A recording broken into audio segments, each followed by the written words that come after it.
Bonjour, ça va? Pas une minute à perdre pour Stéphane Le Foll, plus parisien que sartois ces temps-ci.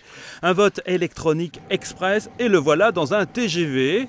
À la voiture bar, il discute avec le maire de Laval, Guillaume Garot, sur la tendance tout en essayant de rester zen.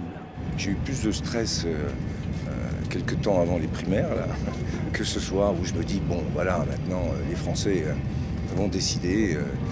Et il faut donc attendre et rester serein. Arrivé au QG de campagne, il y a des sourires échangés qui ne trompent pas.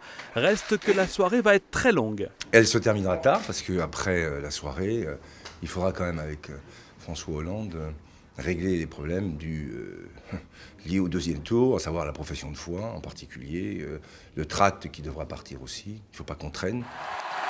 À 20h au siège du PS, les résultats tombent. François Hollande vire en tête devant le président sortant.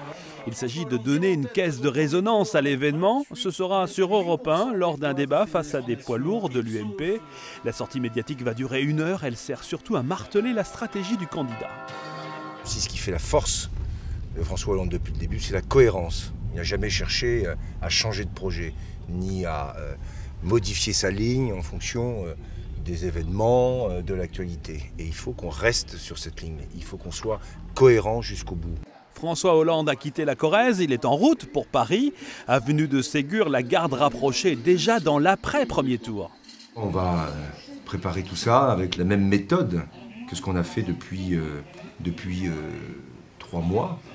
C'est-à-dire beaucoup de déplacements, beaucoup de contacts, beaucoup de rencontres, beaucoup de proximité. Ce n'était pas encore le grand jour pour Stéphane Le Foll, mais il en est convaincu.